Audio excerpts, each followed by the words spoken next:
First time ever I lost my hearing. Oh my God, help me, stab me back in there. I can't find, oh, there it is. Oh my God, the music, I got too into it. I had a malfunction on stage there. Lost my hearing. It is hard to remember. I will tell you, I don't know if love's walked through the door or an effing nightmare, but he's back. A return guest, our first return guest. You are listening or watching the Yeah Come On show, brought to you by Oxygen Financial. 2 locations in the metro, Buckhead and Alpharetta, where our studios are right here in the Alpharetta Square. Just go to Ted Jenkin. Ted Jenkin will take care of you. That is the man you look for. OxygenFinancial.net. Ted handles my money, my mother's money, my brother's money, my father-in-law's money, my sister-in-law's money, everybody's money but Brett Barney's money, because Brett Barney don't have no money. Ain't got none. Ain't got no money. So therefore you can't handle what you don't have. Damn it. We are going to go into our Yeah Come Oners. We call them the Come Oners. These are people that actually have comments about this fine program. And I'm going to break a rule here. For the very first time, I'm going to let my guest participate. I'm also going to intro my guest early, because I know for a fact this guest can't sit over there quiet for the amount of time that I'm going to do this, so I have to let him in. He is a man that started somewhere doing radio as Fast Larry Wachs in upstate New York. He did a little bit of that, then he gets blown out, then he's unemployed, then he decides, hey, I want a job. He goes to L.A., gets blown out. Hey, I want to go to Atlanta, comes here, becomes the regular guys in 1998 at 96 Rock, where I got to meet him, and then there was a blowout, and then another blowout, and here he sits. How's that? Yeah, come on! It's hard to get it all in, but just raise your hand. How many times have you been fired? I'm a come-oner. I know you. Are you a come-oner? Yeah. You make comments? You do make comments. You have gone online and made comments about this program. Let me just say something. Matter of fact, you asked to be back on it because you've had the highest amount of views of any of our guests. I noticed in the views, my episode blows away anybody else. By about 1,000. Yeah. Definitely. Is it in top 3, Brett Barney? It's Tim and Kimmer, Yeah, you and neck Kimmer. and neck. So then what I did was I went through my files of the Regular Guys Review podcast, the greatest radio story ever told. Ding. And I saw, much to my delight, that the Southside Steve episode, one devoted to his talents and his antics over the years, that was the #1 episode in the Regular Guys Review podcast. Because that was the best thing that ever happened to your career. You just didn't know it. You were one of the best things. Yeah, hell, the best. I think you were better for my career than most. What? Who are you comparing me to? First off, speaking of comparing. Eric, okay. Yeah. Eric was good for my career. He was. He was a good partner. He was your coach. He's Yeah. funny. He followed you He across got the me. country. He got my humor. Yeah, he did. Y'all both very intelligent. Tim was a big help. Mm-hmm. And there's people you don't know. My dad, old man Pickle Nose, who invented the phrase, that's what she said. That's what she said. And other things. He's the one who invented the catchphrase, excuse me, go fuck yourself. Which is... That's what gentlemen say. Damn, I've never said that to anybody, but I dig it. Yeah, but because you didn't say, excuse me. It's okay. Hey, I'm going to tell you to F off, but if I say excuse me first, is it all right? Well, you don't ask that way. You just go up to somebody and say, excuse me. Excuse me. When you get a chance. If you got the time. If you got the time. Do me a favor. Take a moment. Go fuck yourself. So your dad was the original Ricky Bobby? With all due exception, go fuck yourself. He was born in 1939, so of course he predated Ricky Bobby. Those writers probably stole it. Wait, he coined "That's What She Said"? That's a huge one. Yeah. Well, The Office took that and ran. Why do you think I can live like a king with no employment for 5 years? Dude, it must be nice. I would feed off. It is nice. I would feed off my father's tit if I could. Yeah, come on! Or is it teat? Is it teat or tit? Both. Well, either one. Either one. I do want to introduce Tots. Brett Barney, my co-host, and then the on-again, off-again Tyler Maynard, who's actually looking a little like Larry today. Yeah, Hey, I'm shaved. matching him, yeah. Yeah, man, except you don't have your ball cap. I'm used to you seeing your schoolboy leftist ball cap. No, I'm a little more mature looking today. What is the leftist ball cap? That's interesting. You know, it's just one that doesn't have logos, fits really tight, and it just It's like they wore in Mao Zedong's China. Yeah, it screams. Sure, yeah. It's A Mao hat. Yeah, I wouldn't go that far. no, a little bit. It's Well, no, like, he's right. I mean, he's not saying you're a commie. no, it's just a He's calming saying that's a person's hat, commie style hat. It's like the Nehru jacket. Where did that come from? Yep, yeah, It wasn't no. the Beatles who started that shit. But if you think about It's it, a guy named Nehru. but when you see a tight ball cap that's like dark in color and there's no logo on it, it just screams, I ride scooters, I vote left, and I live with my mother. Or I would love to. Right. Okay. Oh, man. I just like beating up. Yeah, we have it does. Tyler's mother on every once in a while. If she How, calls I've in, never I'll met her. Is she nice? But How old is your mother? I'll tell you right now. old. I'm about 60 years old. She's and I love- 60? No, she's like 72. 72. Shut up, boy. That's Larry. I'm imitating Larry. Okay, yeah. But no, I love my little Tyler. He's a good boy. He's with that Southside Steve, and he's helping his career. Is she black, your mother? Apparently. We don't talk about. Do we have to bring up color? yeah. So what if she So all is? black Just people talk interesting. alike, huh? It's interesting because you look nothing That's my like baby Tyler. You look nothing like her. I'm Mrs. Tyler. I was curious how he chose that accent as well. I don't know. We've decided on it. His and mother, stuff. yeah, she's a sweet woman. So, do you have any quick comments from the come-oners before we get started with God knows what? These are the people who, follow your website or your Twitter or Instagram, Twitter, Instagram. Apple Podcasts, Come-oners. YouTube. You like that little come-oners? I like it. I Yeah, like Brett it a lot. came up with it. I like I'm not it. going I to love forget it anytime soon. That's for sure. That's the key. We got Brett goes to Europe and comes back looking like Porky the pig's cousin. What? Somebody's calling you fat. Yeah, Steve was last episode. Do you think you're fat? I definitely could lose a few pounds, How much but would I you don't like really to care. lose? I think that's relative to the situation. I wouldn't want to be under 180 pounds. I think we're- that's small. What are we dealing with now? Right, I fluctuate between 215, 220. How tall that are you serve again? your- 5'9". Okay. Do you have any problems with that weight? No, Well, there's no then it reason doesn't to matter. change. Yeah, Once you start encountering problems with that weight, then you. Like Yeah. your back's hurting? yeah. That I type of don't- thing? If my back hurts, it's because I lifted improperly or something like that. Real manly. Lifting. All I did was I Come on, you noticed. used to do push-ups during your show. Used to. Yeah. I did notice that he gained about 7 to 10 pounds while he was gone for only a week in Germany. You went to I Ger- noticed. well, I went to Germany too, and I gained. It's all fried, greasy shit. It's fried cold and- schnitzel or sausage. That's All all that- in potato. Yeah. and beer. A lot of Yeah, beer. because it was Oktoberfest. I mean, that's all that's it going was. to put weight on you. There's no doubt. I About think you'll lose it. Yeah, maybe one day. He also wrote, if Steve has any more kids at his age now, then Amanda is going to have to push him in the wheelchair at his graduation unless she leaves him at the retirement home. Are you going to have another one? We're trying right now You're trying. as I speak. Yeah. It only takes one day, right? I mean. Oh, with us, what yeah. are you doing that's adding weeks? No, nothing. We got pregnant the first time within 40 days, and we're at that mark right now of me trying. So for all I know, she is pregnant. So you've been screwing for 40 straight days. Not 40 straight days. She has that ovulation kit, so she knows like when it's good to hit. Isn't that romantic? It is. She's like, today's a good day, or this whole The weekend. second you said ovulation kit, I got hard. It's the sound of love. I've got Ovulation kit. Oh, my ovulation. my kit. nipples are getting so You're rock my- hard. You're my man, and you will now have me. Have me. So what? So what if it goes past 40 days? Are you going to worry? Are you going to panic? No, man, I think I got it early. I think we're good. You're the you- one. now, You, do you you- had me test my swimmers, remember? And I remember. I'm a 4.5 on a scale of 5, so I think I'm all right. But that was 10 years ago. Yeah, but they're still swimming. I can tell. He How never do you- said that when he told can us tell, this yeah. stat. Yeah, he was like, it was almost like, I was at the office yesterday and they called me right before we started recording. No, I didn't know that was 10 How can years you- ago. Like, I don't know that it was Tyler's 10. in shock. No, I don't know that it was 10. I think he just threw out a number. Maybe it was 9. Right. Okay. 8.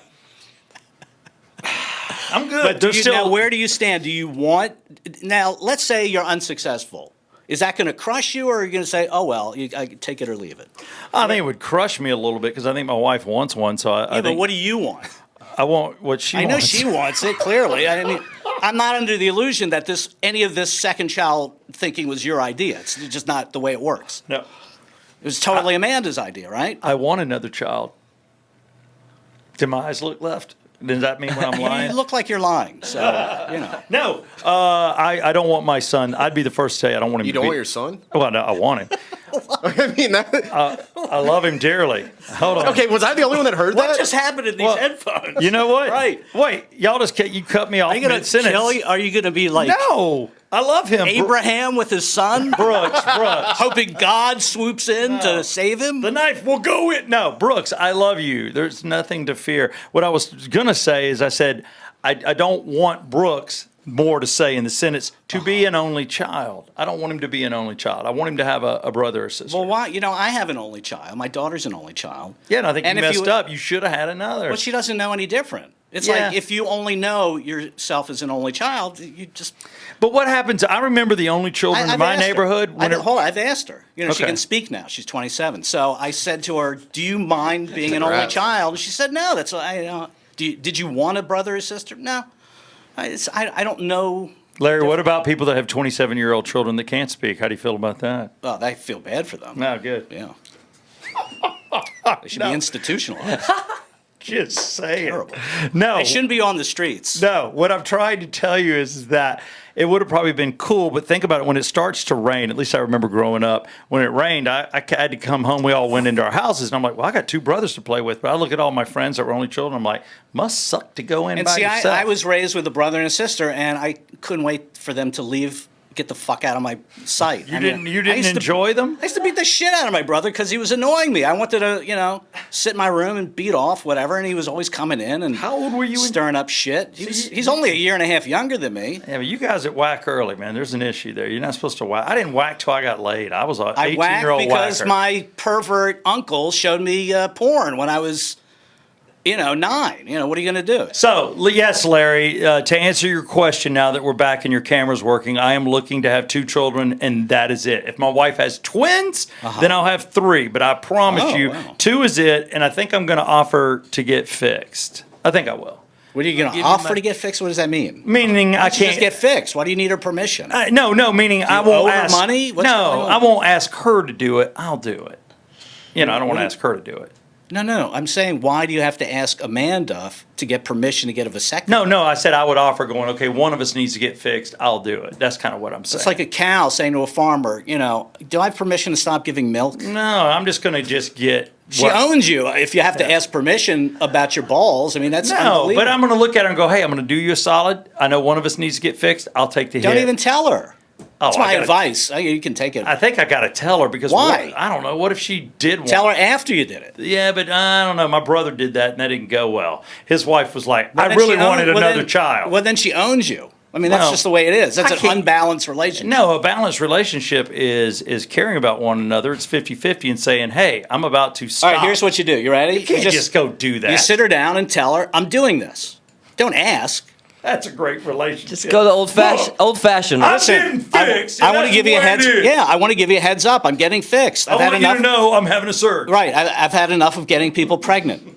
I'm done with it. I'm 53, 4, 4 or 5, it doesn't Yeah, matter. and it's like it's not a time to be spreading my seed anymore. I'm It's- younger than Tony I'm in, Randall. I'm in the autumn of my life.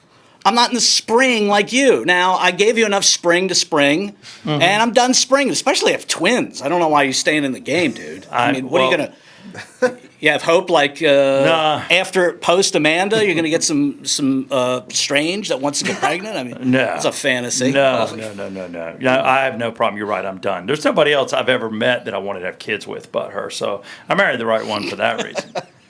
All the rest, I'm like, I want to have fun, but I don't want to have kids with you. 419th is the charm. It was. The other 418, no offense, I enjoyed you, but I did not want to have children with you. And I got to tell you, I was very controlled. And my wife and I even went 2 years without her on the pill. And I did all the right things, and boom, no kids. And then the second I try, I get one. So I've got pretty good control. That's one of my asterisks when I look All at right, myself. I've had enough of this. Let's talk about me. All right. That's why I'm here. I know. All right. Well, here's the thing in talking about you. Did you had one more yeah, comment that okay. relates to Larry Wachs? Yeah, this one says... Is this from a come oner comment? This is Yeah. a come on. A comment? Please do not bash our fans. Barney, What if they bash me? Well, I mean, you're a guest. yeah. But they don't can give a bash fuck. it. They can bash any of us. I don't care. Well, I don't want to get bashed. You allow it. I don't. All right. Barney tolerate it. is one fat ass talentless motherfucker. Maynard that's is not still a nice. limp-wristed liberal piece I would of kick shit. him out of your Come On Her club. That guy's Steve, an asshole. eat a dick. It's that same guy from last week. And give Larry a go fuck yourself from me. Southside Steve is a pussy if he doesn't say to Larry's face what he's been saying in his absence. What if I said in his absence? Nothing that I can't see, too. So this guy. fucking, Yeah. you know, Duh. it's like, Yeah, I- Larry was an asshole for many years. He knows it. I watched the Come On show. Very successful asshole. by the way. Yes. I'm the Donald Trump of Atlanta radio. There's just no doubt about it. I shake people up. I scare the shit out of the deep state. Does it bother you that we were never syndicated? We were briefly. We were in I Dallas, wasn't Texas. into that. It just didn't matter to me. But it's money. It was Money. money, but it just it Why was, we do it? It was. I found out it was more of a hassle than it was really worth. It's just. Yeah. I see Bert. You know, he's like on so many pills because of the stress of syndicated. Oh, it's definitely a tough life. I don't think you can keep it up for too many years. It's got to gotta be on brutal. pills. I don't know, Unless like- you have a huge staff, you know. Right. And that takes management and it's everybody. You know, I got enough egos in this room with one city syndication. I'm going to have 18 more after the Crown. Boom. After the Crown. All right, now you have actually filled out a lovely outline. How would you like to do it? Now, I know we have some drops from our show. This would be the regular guys on 96 Rock as well as Rock 100.5, I think. Yes, there are both. I would like to get into your podcast and Okay, talk to you about so would that. I. The All right. Regular Guys Review podcast, Yes, in sir. case you haven't heard it, is just a loving tribute and just a real genuine story. And you can vouch for it because you were there. A real genuine telling of I got 13 years. the greatest radio show in Georgia history. And the most unique. I mean, it's just, we've carved a good niche and we're proud of it.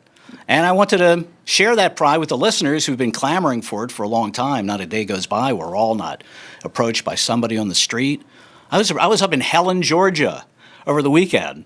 Some guy, feeling like staring at me, and he comes over and he introduces himself and asks if I'm Larry Wachs. And I said, yeah, and we had a nice conversation. But that happens so much in all over the state. And I just wanted to, tell the story, that people can get into and a little bit behind the scenes, not too much, and not a lot of negativity and that kind of thing. And use it to talk about the things that were really going on in the news, in our lives, and I really enjoyed making it too.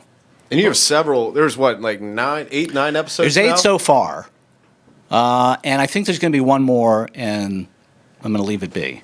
And it's going to be a big one, the finale, about 9/11. I remember that day. Right. We And were we all all- did a great job. I mean, we did. You remember at the time, like Jon Stewart and Letterman, they were afraid to go back on the air. Mm-hmm. I'm sure they had their reasons, but it looks like fear. Right. We weren't. We went on the air. We were on that day, and then we came back for another 6-hour marathon because we felt it was our job to talk to the people. They're just as scared as we are. We're probably more scared because we're public figures, and who knew that day was scary as shit.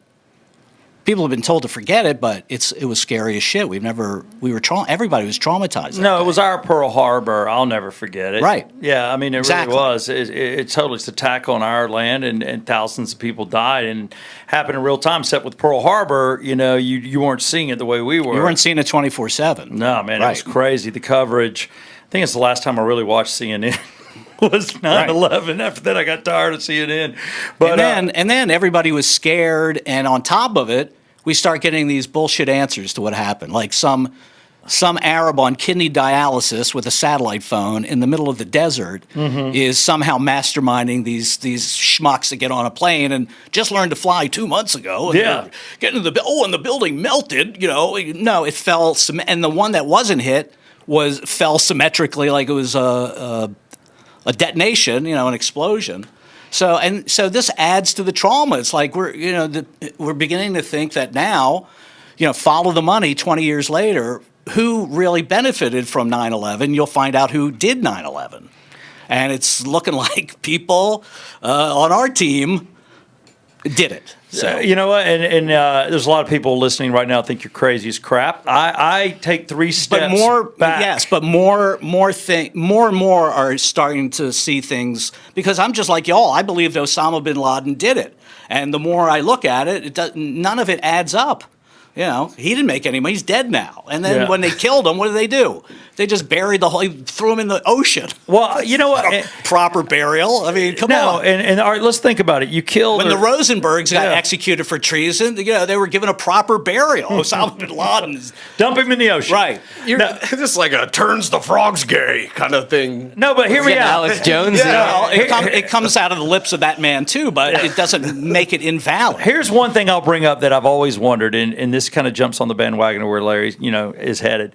You look at Osama bin Laden. Okay, they said that they had to dispose of his body within like a day or 12 hours due to their belief system. Right. And I'm like, why do we give honestly 3 shits about their belief system? Right. It's not like they're not going to hate our guts and burn American flags because we killed the guy. So you think we're going to earn respect because we disposed of him properly? That's right. Exactly right. And that is common sense. Yeah, and that bothers me. How do you fight an enemy? Well, you don't kiss his ass. Yeah, you don't. How do you beat a bully? You beat his You don't ass. treat him with respect. You beat his ass. You respect their beliefs. Yeah, doesn't work. I respect his beliefs. I will say it's weird that I didn't get to see his body, that we didn't bring him back or anything. It's like, no, we got him and we dumped him in the ocean. We didn't get any parade. Yeah, I want a parade. How about a victory parade if that's the guy?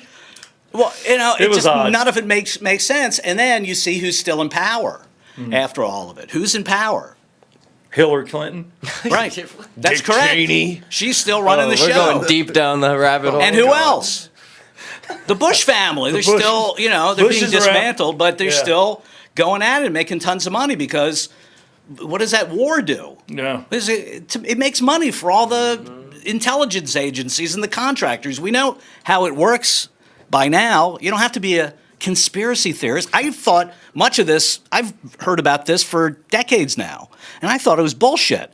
But it's becoming more and more exposed. The more I think right, about that's it. what do you think all the hoo-ha's about Yeah. out there? It's an epic battle of the good versus evil going on. Which side is good and evil? We'll find out. I have my opinions, you have yours, but we'll find out. It's out of our control. It is weird that we're sitting here having fun and we're talking about the good old days, but I've never seen in my lifetime, and I know you probably haven't either, we're as polarized as ever. I think this is worse Right. than the 60s, I think it's just. I know we were. I think it's unprecedented. We don't. Yeah. We're trying to. I don't think we've ever compare to been something. here. Yeah. We've never been in a position where the president of the United States is threatening to put in jail the past 4.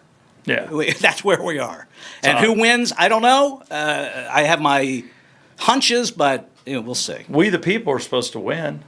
We're supposed to, and I'd like us to, but whether we can or not still remains to be seen. So far, it's looking good. So that'll be your last episode. We'll cover that. And for those that don't know, if you were listening to the regular guys, and people have commented, we even got comments when we did the show this year on Bailey and Southside. I get them every 9/11. Yeah, people. You're right. People social call media. in, and it was weird because the way the room was, I was running the board and on a mic, and Larry and Eric were facing me, and I'm the one that saw it first. And I said, "Man, it's on fire." Then we turned, and then I remember on air because you laughed at me and said it's bigger than that or something. I thought, like a lot of people, it's got to be a small aircraft, a private aircraft, or a prop aircraft for like some airline. You just did not know a building could swallow a 767. I had no idea. Right, I had no idea. idea. I still, to this day, don't know crazy. if it can. A whole plane, yeah, just. What? The main thought I was thinking is like, well, how does this happen? Like, I thought our military, our screening process was like these. Where are two the guys, fighter jets? These 2 guys from the Middle East who just came over last month or something. They got around all this stuff. I couldn't do it. Well, they took flight lessons in either Orlando or Miami or somewhere, and they didn't learn to land. They only learned to take off. I'm like, see, or fly. do you believe Not that even story? take off, just fly it. I That's heard what that story too. Right, but yeah, they only knew how to fly it, not land once you it. inspect the story, and at the time everybody's panicking, and nobody's going to unpack the story. But on its face, it's so fucking stupid. Such a fucking obvious lie. Like, guys from the Middle East came over here in 1 month, 2 months, whatever. You could give me flight lessons for the next 10 years. I would not be able to fly a 747, much less fly it into the exact building at a predestination time. You can't do any of this. You can't do any of this without help from high levels of the world governments. All right, It just doesn't happen. I got one more to throw at you. It's like trying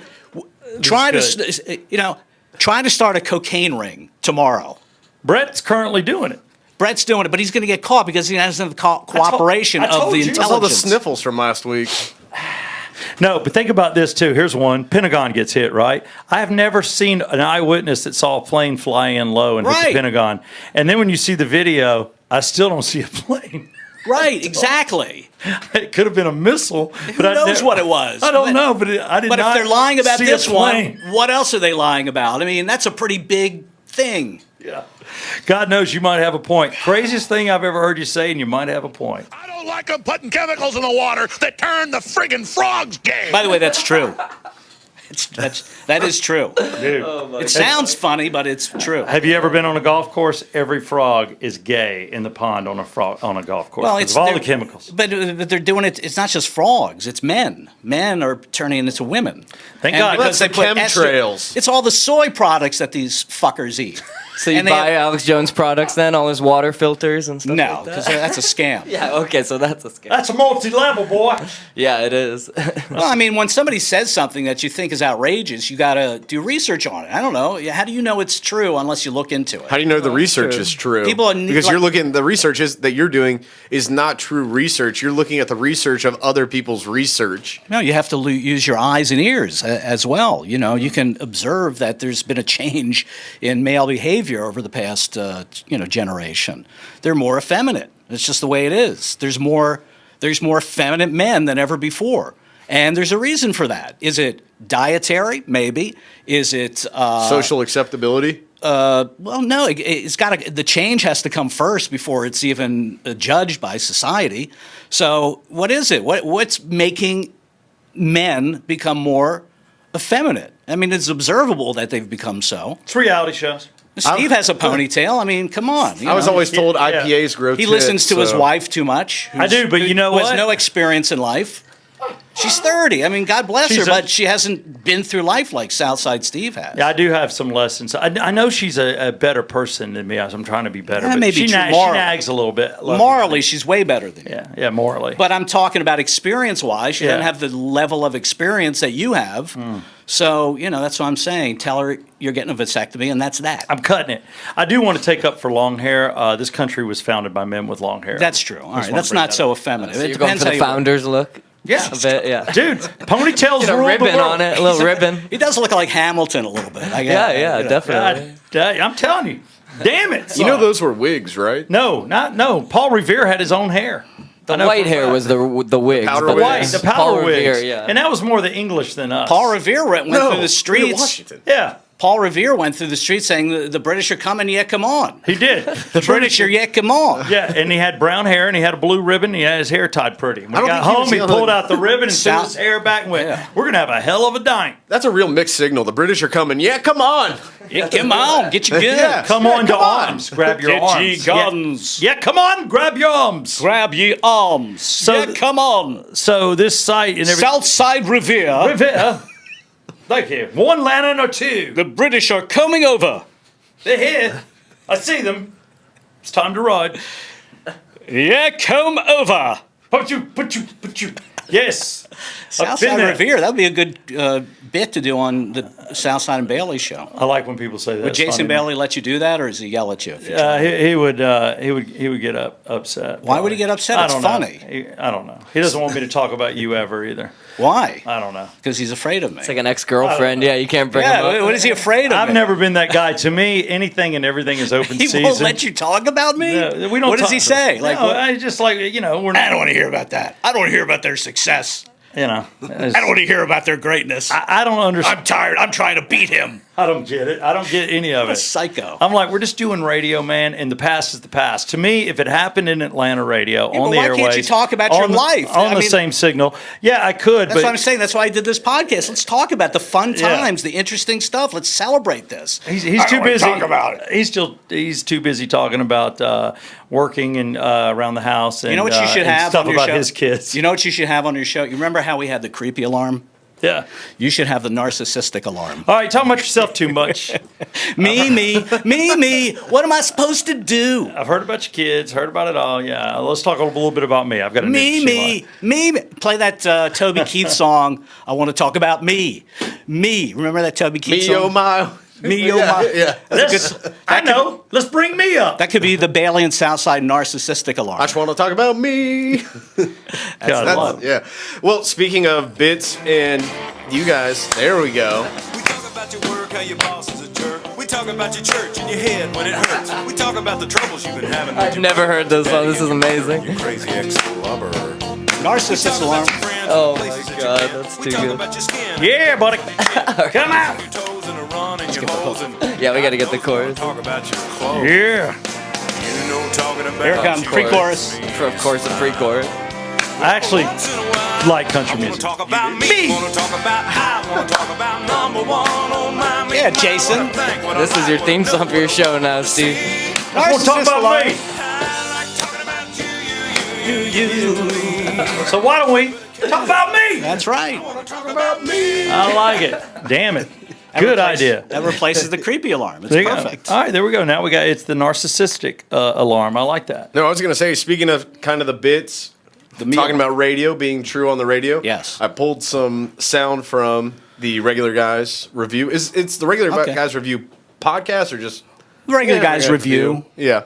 I try not to use the word podcast in my podcast titles because I did the Repetitive. modcast. Well, it's like it makes it seem ordinary. It's like this is a show. It doesn't matter what platform. So if people want to go see it, check it out. It's Regular Guys Review. That's right, that's right. Is anything filmed or is it just Video? Yeah, is there any video? I have video, but I haven't included. Yeah, I this didn't know because production. a lot of people don't know. There were times we had cameras in the studio, so I just didn't know what you I had. downloaded some of those. I found Yeah. them on the internet. Wow. Jason Bailey scrubbed every Southside Steve TV. He hacked all the databases. He did. It's unbelievable. I went to look for a Southside Steve video. And I said, where is this thing? And it's like they scrubbed hundreds of hours, and those things got huge views. So I get What? He did. Jason Bailey. He scrapped Cumulus. Somebody scrapped. Oh my God. All the Regular Guys stuff. Like pretend we didn't exist. It's so childish. It's unbelievable. I didn't even know. Who does that? What I wouldn't even advantage? know. I wouldn't know how to do it, nor would I do it if I did. I didn't say you did it. Oh, I saying- know, I know. I'm just informing you that somebody did it, and I'm guessing, based Yeah. on what you told me about Jason Bailey, doesn't let you speak about me or think about me, apparently. There we go. It's like he's probably a likely culprit. I'm not. If I were in a court of law, I'd say there's some evidence. There you go. All right, here's the first one. 10. The Regular Guys show would average out to at least a 9 in edginess. Yesterday we sent out Steve. I wrote a check. I copied one of my checks onto a dildo. Put a deposit in my account, and this is going to seem very odd to you, but this is what the person wrote the check on. I don't think so. It's so odd. When I popped it out, both girls took 2 steps back because they just stared at it. They could not believe. Well, they've never seen anything that gorgeous before. Dude, that was great work. I never went in that bank ever again. It was my bank. It was the SunTrust off of Oh, you went to Chamblee. your bank. Yeah, no, I went to one of my banks, but it was convenient. That was my drive-through bank, but I'm like, I'm never going to pull in their lot again. Never dildo where you eat. No, you don't. You don't. My SunTrust, advice. yours like mine was down on Peachtree Industrial, but it was either way because I lived on Chamblee Dunwoody. He said this one was right on the highway. I said I've never gone in. I always go through the drive-through, so I'll walk in. And Larry had written out on this white dildo. It was about an 8-incher, maybe it was 10. It's pretty big. It was pretty big. But he had written a check, and he even drew the square, and he had a routing number, had his check number, had the amount. And literally, I took it, and they had that space under the wall that's about 4 inches, and I had it in a brown bag, so I just rolled it under. Oh my God. And what do you not want to see a bank teller do in a bank? Take 2 steps back and do her hands like this. She was like, because she didn't want to touch it. She's like, whoa. I'm like, easy. It looks like I'm holding you up or something. And then she brought over the other woman, and they're looking at it, and they're disgusted. Disgusted. Yeah, right. Yeah, but that was great. See, I was curious. I remember reading someplace that you don't have to have, paper check. You can write a check as long as you have the on- routing numbers, technically. So I said, let's give it a try. Let's see what happens. It sounds funny. Yeah, and you somebody's signed going to it. react to it. And as long as you have a curiosity about these things, it's going to be more We interesting. could have written it on cardboard, but we wrote it on a dildo. Yeah, but that would have defeated the. You wanted to find something so outrageous yet legal. That was outrageous. How far does this idea go that you can't write it on a? You don't have to write paper. She took a piece of paper and rolled it like this, and she nudged it back to me. She rolled it back under. She would never touch it. She thought it was freshly used. She gave you the stink finger, like. Yeah, like this. I'm like, all right, here's my dildo. Then the bank manager has to come over me, and I'm like, well, I've got this dildo. Yeah, you're lucky security didn't tackle you when they put their hands up like that. That's hilarious. No, it was funny. They followed me out in the parking lot and got my tag number for what reason I do not know. Right, but you know what? That takes you don't know it really at the time, but that's really groundbreaking stuff that nobody had ever heard in Atlanta radio before. This kind of on the street stuff. Nobody had ever done it. We were doing street bits, and it was all undercover stuff, and it's a hidden mic. You just. Back then, we were pretty archaic about it, but I had a microphone taped to my chest. But it's great work. It's like you're bugged, basically. Yeah. There was no lavalier like anything up night. It was a mic taped to my chest. Do you remember the amount on the check? How much was the check worth? I don't. It was like $40, $100. No, not even. Oh, okay. $2. Some. Oh, that's even That's worse. even grimier. Yeah. Right, because if it was a lot of money, they would have taken it more seriously. So we figured, we'll just put the lowest amount. 69 cents. Get it, Zing. Yeah. I don't know if it was. It was a great idea. Gronkowski. Yeah, it may have. I don't know. That was a great stunt. What else you got? Oh, we got a second one. Here we go. Neighbors. Oh, hold on. All right, this is where Southside Steve goes to various public restrooms, and he sits in there, and he chats with his neighbors. Oh my God.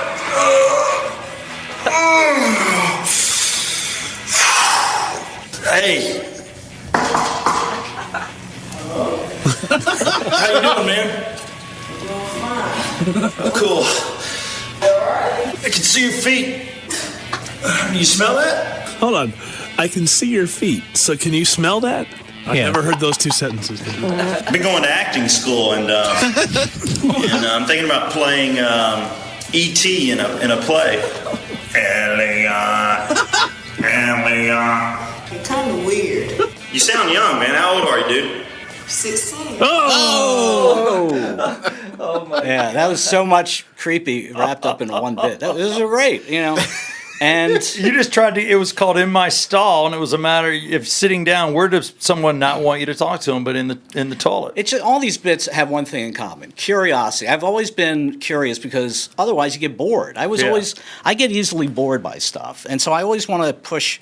I have a reputation for going a little too far, but it's called exploration. And if you don't ask the questions, and sometimes you put things into play. Mm-hmm. And at the worst case scenario, when we were doing all our antics, and me personally, I always thought to myself, no matter what happens, I'll have a great story to tell people down the line. And that's always important to have great stories about your life, because that's when you socially, works for you. No, totally. I will tell you that's. And I was right. I thank my younger self for doing all those stupid fucking things. It was nuts. I mean, and for me, you were doing all the show prep and everything, and and my job was to be on the streets, both promoting the radio station, getting paid for that, but doing these stunts. We'd have 2 of them a week, and some you could do quick, and some of them took a long time, and there's a lot of effort put into these. You put a ton of effort. Yeah. I mean, it did not go unnoticed. Yeah, there was a lot of hours into this stuff, and a lot of awkward situations. They didn't all end nice. Some guys get upset. That's what I talked about. Do you have the clip from the most recent episode? I'm trying to think. I think Regular Guys Review. The next one was the homeless. Yeah, and I talked about how Steve. Yes. Yeah. The obstacles in getting that put together. Yeah, I have that. I wanted to ask though real quick. Okay. Because I think it's a debate that's been had many different times. Who has the best bathrooms? You want to stop at like a Quick Trip or a Chick-fil-A. What bathrooms did you send him to? Was it like graffiti on the wall like MS-13? We didn't send him. He just picked. He picked, yeah. I just tried to find a place where there were at least 2 stalls. And I found out the easiest way to do it was just to camp out. But that didn't work for me because I liked walking in with the rush. That was the easiest part for me. if I waited till somebody went in the bathroom and see them sit down, and then if I come in making a lot of noise, like, oh my God, I gotta go, that allowed me to make noises already, get in the stall, sit down, throw my pants down quick, like a guy that's got an upset stomach, and then immediately I'm making noises, which gets the audience going, and then it allows me to start talking to the person. These methods are I was just gonna say unbelievable. art to it. Yeah. Method actor here. Did you actually take a dump? Once or twice I did. Really? Not always, but once or twice. I mean, if you gotta go, I'm you gotta sitting go. there. Right. No, and the best thing to do when you're sitting there, because I never, ever, ever left first. They always left. You can always creep them out. Not one time did a guy just stay in there. They got their business done and left because I was talking to them. Now, the thing was that the conversation go 30 seconds or 3 minutes. But it's weird if a dude keeps talking to you. You know, one time I actually towed his shoe and went, "Hey man, look at your shoe." You know what man, that's look at mine." code for? Didn't that happen to a Republican senator? I didn't know that was code for gay. I did not know. You didn't know. Well, that's how you learn. Yeah. When you're doing everything for the first time. And then when I started What's off, this hole in the stall? I didn't know what a glory hole was the first time I put my dick into it. So you live and learn. I found out it feels good and it feels terrible. But if you wait for like 30 seconds and you're sitting there and you go, and you knock on the stall, the guy's he's not going to answer. He's just sitting there, and you wait about 6 seconds and go, "So, what are you doing?" That's creepy as crap. Yeah, it takes balls to do that. Yeah, if you're in the other stall, you are legitimately, whether you're 6'4" or whether you're 5'9", you're freaky. You're freaked out. Yeah, it's freaky. I mean, I would hate it if somebody did that crap to me. But it's interesting because that you tell me these methods because they're all your own methods. There's no rule book for it. It's not like I handed you the In My Stall rule book and I said, do this. No, you got to figure it out. We pretty much, Brett, came up with the concept. Here's what we want. And Steve, go, do the logistics. You came up with the diarrhea where I had mixed stuff in a 2-liter bottle to look like diarrhea.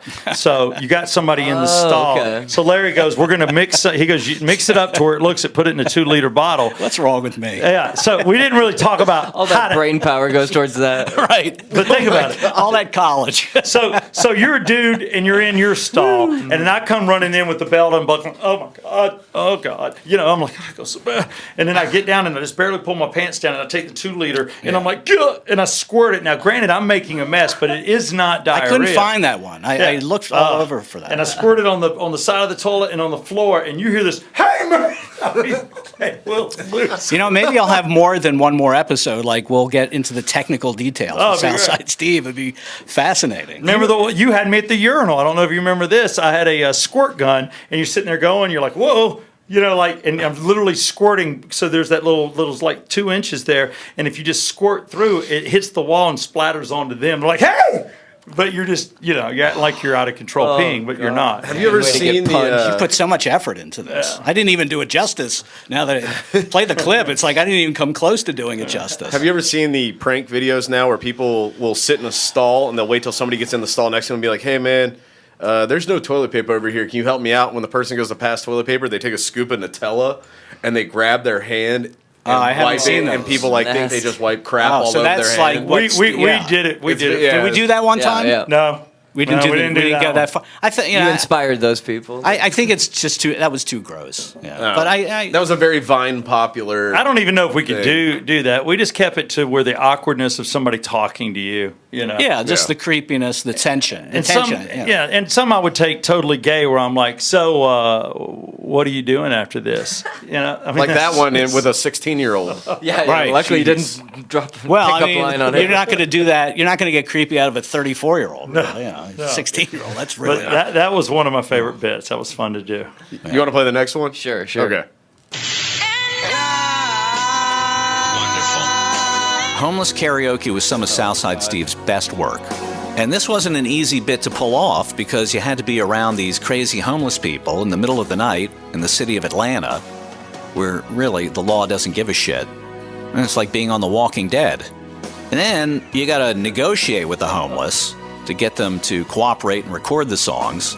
And Southside Steve managed to do all this and get some memorable performances out of the homeless people. When you think about it, the homeless tabernacle choir that Steve put together for Christmas, I think that was a bigger achievement than We Are the World.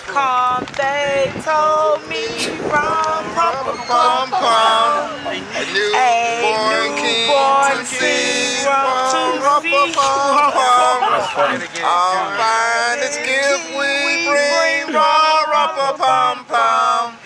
It sounds like when someone starts row your boat later than.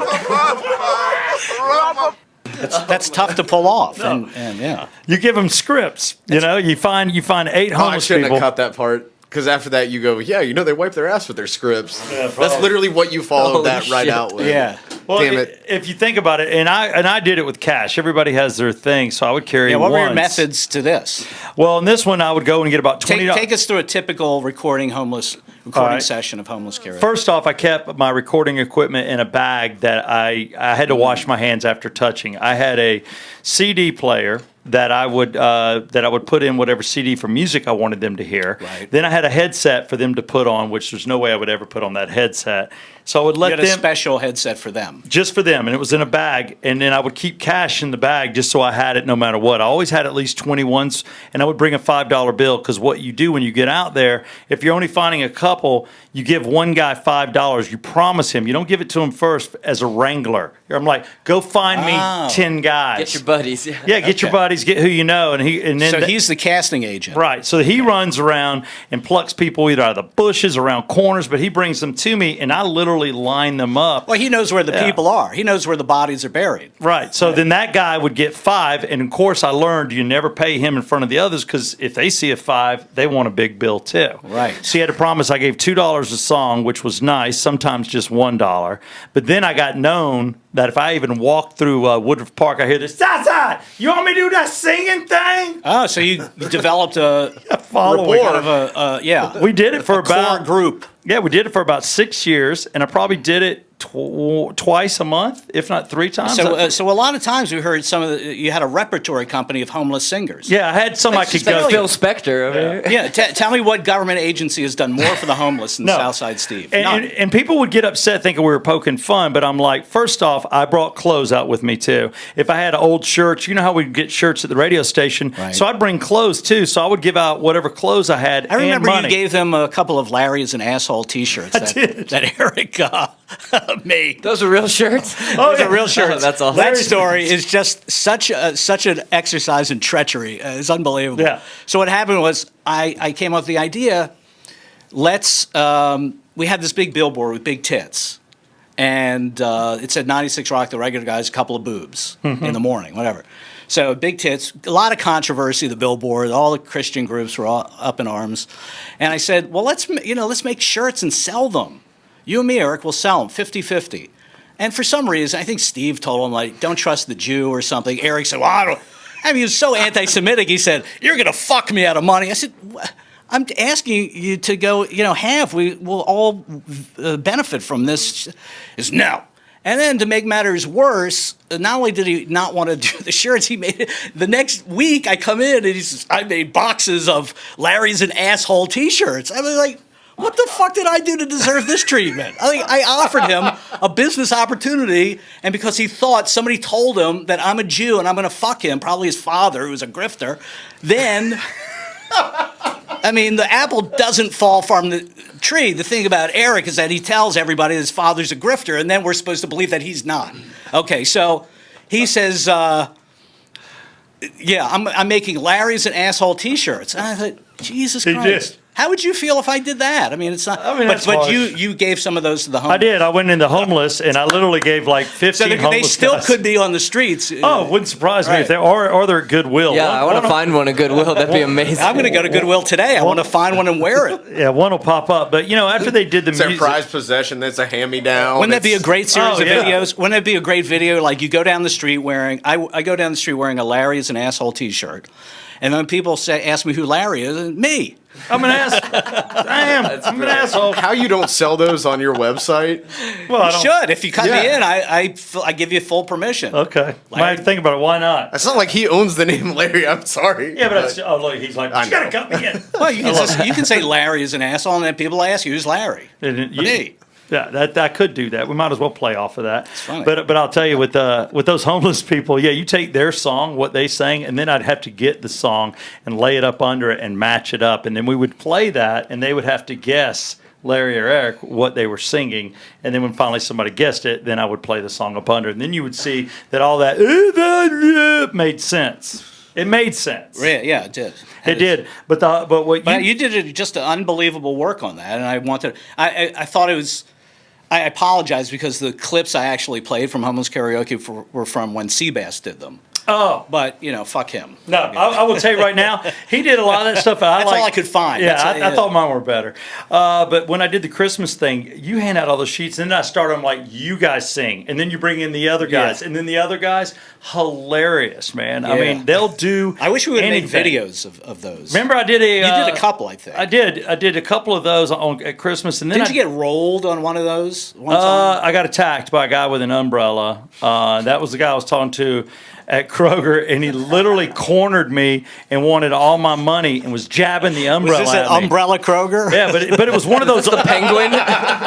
Hey, people are getting attacked by umbrellas at Umbrella Kroger, just like people are getting murdered at Murder Kroger. It's unbelievable. But he had People are dancing at Disco Kroger. This is like a third umbrella attack we've had here at Umbrella Kroger. I don't know. Maybe we should stop calling it Umbrella Kroger. Maybe they'll stop. I don't know. It was the Kroger right across from the Capitol. If you remember, that was a small one. And I would go to it because I lived downtown. Dude Kroger. Right. But this guy had the old... Frequently robbed Kroger. Yeah, and he had some like homeless umbrella he'd picked up from the 70s. And it had that long... Remember the long metal... ends tip, yeah, that like this from the 70s umbrellas. Sure, that's what it was. And at Batman. one point, when he came in hard, when he came in at me, I moved to the left and it hit the brick wall, and I'm like, I saw like sparks. I'm like, dude's trying to kill me, man. That's like Tom Cruise level stuff. So then I just literally just pushed him, and I don't know. It was like you were in the homeless Matrix, and I had to run from this guy. But the worst thing I did is I had a group of about 10 people around me, and I pulled out cash. Next thing I know, I had 40 people because I made the mistake. These are lessons you learn. You don't do homeless karaoke near a feeding line. And a lot of these churches show up in parking lots, and they're being nice, and they give out the See, I would think styrofoam. the opposite. No, because then they all see what I'm doing, so they gravitated to me. Next thing I know, I had 40 people reaching in with one. So I backed myself into this store. They came in the store, and the Indian guy behind the corner comes out with a baseball bat, and he's like, "You get out of my store now, I kill you." And I'm like, hold on, dude. They chased me in here. He goes, no, you leave now and knock head off. I'm like, what? Everybody's out to get you. Yeah, and he's got the bat and he's like about to hit me. I'm like, look, and I'm like, look, son of a bitch. Dude, that's awesome. And don't you think we can make a movie out of the regular guy? Like, get Kevin Green, get him to listen to the regular guy's review. Mm-hmm. You can make a screenplay out of this. I mean, I didn't go too deep. I mean, these are the stories that could... illustrate the different scenes, like what you went through. But that's unbelievable. Well, you know how I got away? I came out, and when you think I'm over-exaggerating, when I say 40 people, it was probably 50, 60. So they're all in the stores, and I get why he's freaking out, because they can easily shoplift him. And it's one of those crappy-ass stores that they put the doors and the chains on at night, Right. And there's 3 of the Indian dudes behind this, like, thick glass that you could shoot a bazooka at him and you wouldn't kill him. It was, like, more than bulletproof. Right. And so I'm like, he's going to hit me with the bat. I couldn't reason with him. So I'm like, I'm pushing out. So he's pushing you out of the store. He's only mad at me. He's not even mad at the homeless people. He's like, you get out because they followed you in here. So I go out through the door and I took my money. He had the magnet theory. He had about $20 and I just threw it in the air and I hauled ass like a scared kid to my vehicle and got the hell out of there. Wow. Larry, you're right. This is like The Walking Dead. He just had that would be an unbelievable movie. I threw it and ran. Like a binge series on Netflix, The Regular Guys. That might be better than Stern's movie. It's way better because Stern's movie was like bullshit. Oh, it was? I don't know. Listen, here's my theory about radio, and you'll concur. Radio is the most blue collar of all the media. Totally. It's the one most close to the middle class because the salaries that we make are good, but even the best of us have middle class salaries, live middle class lives in middle class areas, so we're closest to the people who listen to us. You don't get that in television. And Stern was kind of like became a white collar. He's now an elite. He doesn't. Yeah. He has no touch with the common person anymore. He's gone with the Jimmy Kimmels and the Bradley Coopers of the world, and God bless him. But that's the truth. That's the truth, right? Mm-hmm. He's always having gay sex with those two. I know it, right? Everybody knows it because they kiss each other whenever they're together, and they go on vacations together on the beach. And their wives don't come. It's weird. And their wives don't come at all. Right? Ever. If they have wives. I don't even know if those wives are real. Who knows? I don't think either one of up. Tom Cruise's wives are real. All these mega celebrities are so fucked up. Anyway, but that's the truth of radio, and nobody tells the stories of the middle class anymore in our media. It's all about what the elites are doing, the kings and the queens. So I think once things start to break up, and I think they will because it has to, people are going to stop watching 3 channels real soon. And, there's a lot of citizen journalism going on. There's a lot of citizen podcasts going on and telling good stories like this. So I think, Well, there's a lot of people. I mean, just like you, I meet people that are in their 30s and 40s. Are like, man, I lived off you in high school and college. We were like the thing that these kids were listening to. We were like the thing they weren't supposed to listen to, but they did because our show. I mean, we had topless interns for what, 2 years? Yeah, we had all Brett kinds Harney, damn glad to meet you. Great innovations. Were you a topless intern? I don't recall. No, I'm saying like one of the 30, 40-year-old, not supposed to listen. Right. He was a high school kid. I'm right there in the heart of that. It was okay. Well, this is good. I want to know, it was really a forbidden thing? I don't think it was forbidden, but it was. You're not supposed to. Yeah, you got together with your friends. It was like, oh, did you hear what they were doing or things? Because it was. I couldn't believe what we were doing. It was between you guys and Morning X. I couldn't believe it. I told my mother, I'm like, do not listen anymore to my show. Ever. Well, your father hated me in the show. He just saw. I mean, I think he heard wiffle ball bat. What we do, the wiffle ball bat challenge. Well, I hate myself too for doing that, but it's not surprising that your father would because he wasn't. He had no stake in it. What? I at least had some skin in that game, right? I'm like, oh man. He goes, so what was your job? I'm in there with Larry, and I'm like, got a light on my head, like we're doctors. I mean, that's as much as I'll say, but it was crazy. But I want to ask young Brett Barney, like when you were experiencing it through the other side of the speakers. This is interesting to me. I just don't know. It was kind of like one of those things where if you missed the show and then you'd show up at lunch, you didn't really know what anybody was talking about. Really? Yeah. Oh my God! Doesn't that make you feel good? Oh yeah. That's that's what I wanted to do all my life, and wow, that's you awesome. would do certain, but I was always out doing. We used to do that with George Carlin in 7th grade. We would meet before school and go over the latest routine, Cheech and Chong. Hey man, everybody's doing. And then SNL played a role too. Of course, like on Monday morning. Same thing, same Monday thing. Well, that's really that's fantastic. We're in the zeitgeist, as they say. Right, yeah. And that's why I wanted to do this podcast to capture, give those people something to something to enjoy. So the one episode covered me, and these are just the ones covered me. No, these aren't even from the episode that covered you. Oh. Yeah, okay, because we talked about the more recent. We cashed in a dildo. We did homeless karaoke, and we did in my stall. What else do you have? Can I ask about this? Was from the Gross and Disturbing Part 1 episode. The grossest and most disturbing bits that we did. And I also wanted to ask about homeless karaoke because I've always heard this, and I don't remember if this was true or not. Did you go and do homeless karaoke one time and pay the people in raw meat? No, I tried to get them to eat raw meat. We did a bit. We did a bit. We did a bit. Will the homeless eat bear or something like that? We saw some story about people eating bears or something, and we thought, maybe you think the homeless would eat a bear? I don't know. Let's find out. So we got some beef, cut it up, and said it was bear. Yeah, and then we said it was different things too. I think bear, raccoon, just different like possum, that kind of crap. Rats. See if they would eat it, and then I offered them money if they'd eat it. Nobody ate it. I think one. I think did. somebody. Well, did. no, one dude did eat it. Yeah, if I remember correctly, maybe it was 1 or 2 that ate it. Yeah. If nobody ate it, we wouldn't have run the bit. Yeah, no, somebody ate it. Everybody. But you just never know, man. For everybody will say no, somebody will say yeah. I mean, these are crackheads, man. God bless them, some of them. And then I get to know them. If Mikey will eat anything, I'm certain a crackhead would too. But there was it was a white homeless guy that had a beard, and I remember I knew him for years, and then he died. during the winter. He literally froze to death in the park. You know, horrible. And then there was a woman that I knew was sick, and every time I saw her, she was missing more limbs. Like I'd see her like 1 year, and then I'd see her the next year. Then she got put in a wheelchair. She had diabetes. Diabetes. How many limbs did she start with? She lost both legs and a little bit of an arm. Like she was here, no hand, and I was like, good God. But she had her legs. When I met her, legs, arms, the whole bit. And this is over a course of like 6-7 years. And I saw her probably about 5-6 years ago, and I recognized her face. And she was talking. She was right there at the restaurant. Right. Did her face fall off ever? No. But she's in a wheelchair with no legs. I was like, oh my God. Yeah. Oh my God. Damn. Wait, if she started with no arms, how does she push the wheelchair? Huh? She has one arm. Oh, okay. That's still tough. You're That gonna means she go in goes in a circle. Yeah. I'm not saying she's getting around I'm well. not getting anywhere. Yeah. Hey, how'd she get out of her house? I don't That's know. a miracle. Well, she's homeless. I don't think. Okay. Maybe she was faking.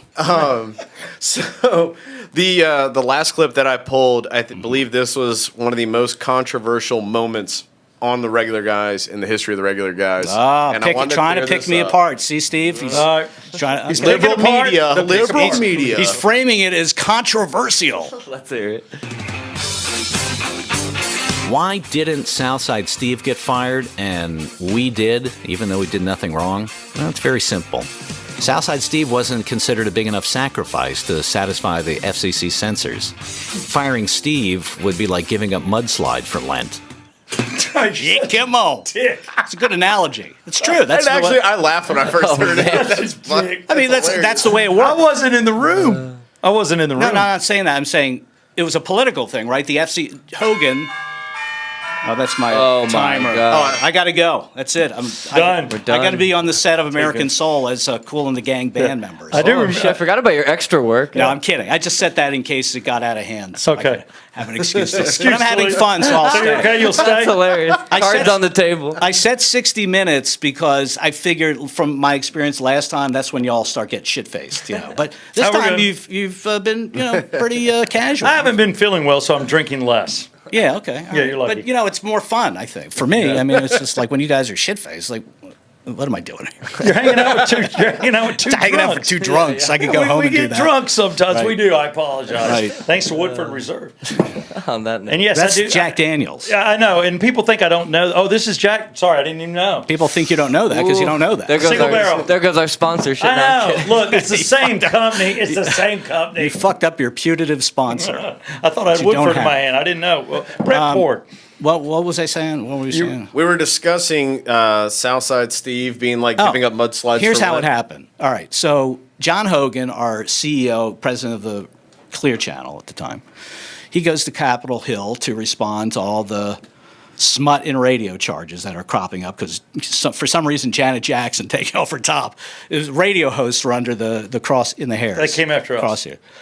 Right. So now, and we're sitting there like, what the fuck did we do? We didn't take off Janet Jackson's top and show her tit. Justin Timberlake did it, and his career is getting better. And so, Congress, I guess, trying to get rid of smut in radio. And Hogan says, we promise we're going to put in all these measures to make sure this never happens again. It's like, it didn't happen on radio. It's something that happened on television. And I just think they just wanted to get rid of Stern, And we were in the crosshairs, and we would have been fine if we didn't challenge them, but we felt like they're challenging us, so we'll fight back, and so we didn't take it lying down, and so we came up with the backward porn, and after we were caught, it was just fresh on the heels of Hogan promising Congress this will never happen again.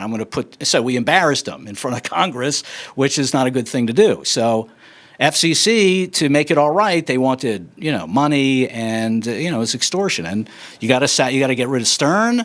If you want to keep your license, you got to get rid of the regular guys. Southside Steve, he can stay because he's perceived as not a threat to our corporate interests. So No, I wasn't a threat. no, you weren't. You were. I was a good- bridge builder. even though you fucked up, and that's why the porn got on the air. No, it wasn't me. Who was it? Tim Fraser. Oh, Tim Frazier, right? Okay. I will write the story because your memory seems to be off on this. Well, guy I just don't know. I was just like, I didn't even know what was going on. When it No, happened. here's what happened. Tim Frazier. Okay. I felt Well, I like blame you. So. yeah, no, you can't blame me because I had nothing to do with it. All right. Well, I'll redo the podcast. Redo the podcast. So, God, you said me on the podcast? I think. I'm pretty sure. I Pretty just sure. played the soundbite. So what? Tyler Who played it. cares? You never were in trouble. What do you care now? I know, but I don't You want got to be away in with trouble. one. Oh You- my God! You pulled off the scam of the year. Good for you. So here's the deal. Larry and I have people know we were at odds for many years. I just didn't want to be on the show anymore, so I went to our general manager and I'm like, "Look, I need you to get me off this show, or I'm going to do something else," because it was tough. Right. You know, it was. I'm just going to be honest. It was rough. It was rough. So I didn't want to be a part of it. It wasn't kind of what I was into. I wasn't that kind of confrontational. I wasn't built that way. And so I said, all right. He goes, we'll phase you out slowly. So then Tim Frazier, our producer, who was like 18 at the time, he comes in. So I would do half the show, and then I would go and do the midday show with Tim Rhodes, because they knew that they were going to make Tim Rhodes and I a show. So he goes, just do half the show. We'll do this for about 3 months, and we'll phase you out. I don't want you just going off the air. And I said, fair enough. So Larry would use me when he needed to, and when I would leave the studio, Tim Frazier would come in, and he would run the board. Oh, right. So for this particular bit, we were talking about it the day before, and Larry was talking about what he was going to do with backwards audio with a porn star.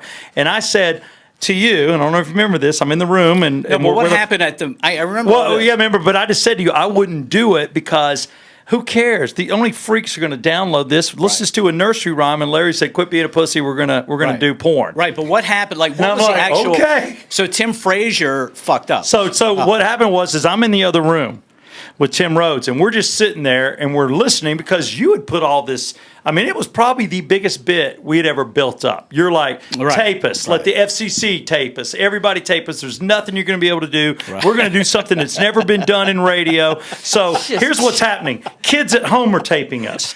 Parents are taping us. Right. Every radio station we I don't were think in anybody actually taped. No, you know who did? Our competition. Right. So you got 99X taping us. Right. You got damn Z93. Whoever. For all I know, the Fish was taping the shit. Right. Oh my God, it's hilarious. So because Larry dared them all to. Right. So we're sitting there. So Tim Rhodes and I are in the room and we're listening, and we both hear something audio. You know how and these mistakes happen, like two commercials run over each other. We had a commercial airing and we heard audio. And I'm like, Tim goes, man, it sounds like I can hear something. You might want to go tell him. We never thought it was these guys. I come walking in, and when I walked in, Larry and Eric are having the nastiest conversation. Oh yeah, I put it on that episode because you were taping it. Episode 7. Yes. So we're off air. So I have the actual dialogue that we it were was saying. horrible. It was, I even heard. like, did I just hear that? Right? I want you to come in my ass. And it was right over a Honda commercial, which is even better. Yeah, so it's a Honda another level of complexity to try to get out of it. The reason I laugh and my is, roommate's girlment had that account. She's like, I just lost a Honda account. I'm like, I guess you did. And the real funny thing for me was that we were back on the air within a year. I know, that was crazy. So, but hear this out from my point of view. So I walk in the room. It's all for nothing. And I tell Tim Frazier, he's sitting there recording, and Larry's saying something like, "Yeah, I want you to put my cock in my fuck hole," and I'm like, "What?" So I was like, I've never heard anybody say, "Put your cock in my fuck hole." I'm like, who says that? My bedroom talk has never gone to that level. Really? You never said that to No, him? girl. Look, put my cock. How do you not, in this day and age, not? Oh, you don't watch a lot of porn. That's why. No, because you live like a porn. I lived. But no girl you were ever with. All those young. Oh, there's probably a few sluts. It was just a weird combination. They never said put your cock in my fuck hole. No. They call it a fuck hole. What do they call? What are the? Okay. Taking in all 419 into account. Put your penis. Let's say in a we're special playing spot. Pussy Family Feud. What do they call their vaginas? Most of the girls you've been with. The first one called it her. What did she call it? Oh, I used to know. Not the first one, but in general, like on average, 33% say the number one answer is what? The P word. Most of them. Did they say P word or pussy? Yeah, I said pussy. Sticking in my P word. I just stick in my P word. I just said pussy. Here? I don't do the see you in Tahiti. So, but they said that. But what do I don't care what you say. I'm interested in what the women you're with during sex called their vagina. Fuck my pee. Pussy. On average, pussy. That was the number one answer. Some did say the C word. Some did. What's the number? I like that. Is that? And then some. There was a few. There's a few. What's the number I'm giving two away answer? too much. Slit. Slit. Ooh, that one's a little. I did not see that coming. Yeah. The gash. Yeah, come on. That's Nobody ever said that. Please don't. Yeah. Fuck my gash. I would never be with a woman who Fuck my axe called wound. it a gash. Right. That's what a guy says. I need to put on Any sunglasses. woman, listen, young Brett Barney, when you encounter gash, vagina in your future, if that woman calls her own vagina a gash, We're at another get level. out. That's it. It's the dirtiest Check, this please. show's ever been. No. Yeah, you're right. Well, Larry, we're you talking are. the way we do stuff. So I'm sitting there and I walk in and this kid's kind of a know-it-all because he's a smart kid. So Larry and them are talking. Larry looks up at me like, "What are you doing?" But they continue what they're doing, talking to her. So he does one of these numbers. Doesn't even look me in the eye. He's like, and I'm like, "You got two things playing on the air right now." And he's like, and he backs away, looks at the board. He's like, The phones are starting to light up. and he totally nods. He nods me off. So then Larry's over there, Eric. or Larry and Eric, and then Larry just gives me one of these. Like, Oh, you get out of the told- room. right, you right. told me to get out. Shooed you. So I leave the room, and then I lean in on Tim Rhodes' studio door, 2 doors down, who's taping middays. And I'm like, dude, I told him, I said, Frazier says we're crazy. So I'm still not registering that it's them. I go down in the bathroom, and I'm just sitting there taking a piss, and I hear hell breaking loose. And I hear, oh my God, and I hear footsteps, like, when somebody's running, coming down all the hallways. And Really? it is like 8 people running for you. And then I come out and I'm like, screw washing my hands, and I'm zipping up and I walk out. The second I come out, I see this headset hit the wall and leave a dent in the wall and break. And it was Eric had thrown his headset. And he goes, that's stupid. And he was just dog cussing our board op. Yeah. Oh, right. Tim Frazier. Okay, so he was the guy. Oh. And we had a comedian we were supposed to talk to. I never blamed him. I never knew. Yeah, that's what happened. So it was just, I don't think it was his fault. It's just when I said I heard 2 things, we just should have shut it down, and he did. Well, it was just a comedy of miscommunication. Yeah, it was just because But listen, the but bottom that was line the is craziest story ever in radio. Bottom line is we got away with one, a big one. Yeah, Awesome. you guys come back and you're on WGST AM. Oh, you talked about that. And then they came back and Did you listen? mornings. Did you listen to all the episodes, or just No. I've heard it. Somebody was playing it for me at work, so I listened about 15 minutes. I need to go back and hear it. If you've done all of this, I need. Who was playing it for you? One of the engineers that used to work with me, Eric. He's married to a girl named Laura that used to work for us. And she's now back as our promotions manager. Oh, and he okay. knows the stories of 96 Rock. Excellent. So he was listening to it, and I just kind of, he was sitting there helping me. Did you play it for Jason Bailey? No, I have not. Why not? I don't think Tell so. him like this is what greatness sounds like. If you want to aspire to shit. greatness, like I can't jump down that hole. I'll let y'all I'm battle kidding. it out. I'm kidding. Listen, you Let guys the are two doing great. type A's fight. I'm Yeah. kidding. You guys are doing great. Shades on. Brett's going pee, but you guys just keep rolling. I got to All pee right. too. Can I pee after? Oh, You go after him. You can talk about it. So, It's getting hot in here. yeah, is, man. it is a little hot in the room. So everything's gone well with it. So you're going to do this final episode on 9/11, and then you'll be done with it. Probably, unless I mean, the stuff that you've been giving me here today, I could use that, and because I really wanted to get. I got Tim's episode. I think I offered like, hey, I'm going to do an episode on you. Do you want? You did. It was bad timing when I came in. I would totally do an episode with you. I got no Okay. problem because you've been loyal enough, and good Like enough to come I and like do this to, one. I like to, I like my voice. I think it's great, and I think I'm a great writer and great talent. But I want to hear from everybody. Yeah. I mean, I found an interview Eric did with Art Howard, and he's never gonna do it. Allow me to interview him, so I just use that. It's like that's all I need. It's like spewing all kinds of your point of view. So Are you talk? Have you and talked? then I did with Tim. Tim, I did a whole episode on him and his talents, and I interviewed him, like his perspective on it. But this right here was fantastic. I mean, I might have to re-edit those episodes because you gave it your point of view gives it the dimension that makes it even better. I think. I just remember, because I was living it in the outside, and and nothing against Tim Frazier because I love him to death, but he was too, when you're too confident. I know. I don't want to talk. No, about that. and I hated it because I look back on it and I'm like, I could have saved. Yeah, but this is I the could have thing. saved people's jobs. But this is one of the events that it's unique and it makes us what we are. It's the whole story. It's not. The show is just part of the whole story. Yeah. What we did in between, the ups and downs, it's just, that's what a good story does. Well, it was a fast-paced show. It was very quick-witted too, and it was very intelligent at times. And it was always intelligent, but it masqueraded as stupid and goofy Yeah. to appeal to the middle-class people who loved us going to work. That's what they liked. You can't virtue signal your way to big ratings. You can't just say, "Hey, I'm smart, and you're going to listen to what I have to say," because that doesn't. It didn't work then, but now it really doesn't work because you got people saying that on Twitter 24/7. So people don't want to hear. They want to hear stories like you just told. They don't want to hear divisive arguments anymore. There was a time for that.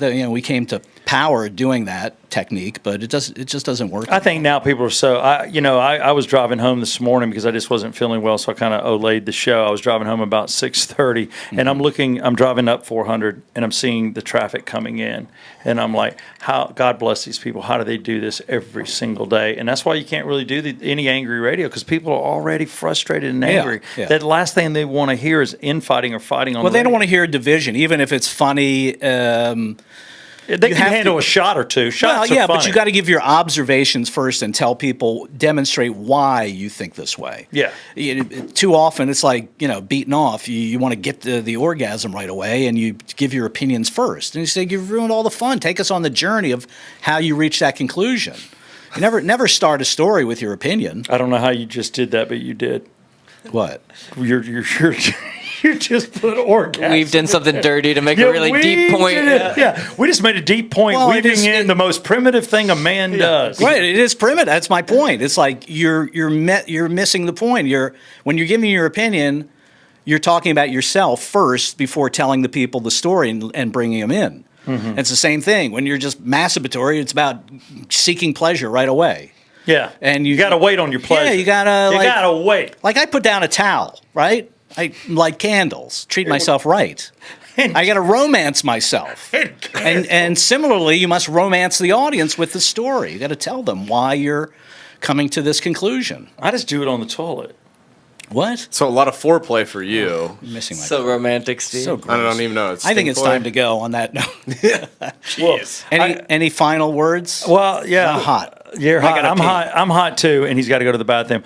I will say that it has been a pleasure once again having you on and telling these stories. There's no doubt, regardless of what we've been through with each other, this show dominated Atlanta. I've many times. And this episode is going to dominate Atlanta just like the last one did. I wore a different shirt so people could tell the episodes apart.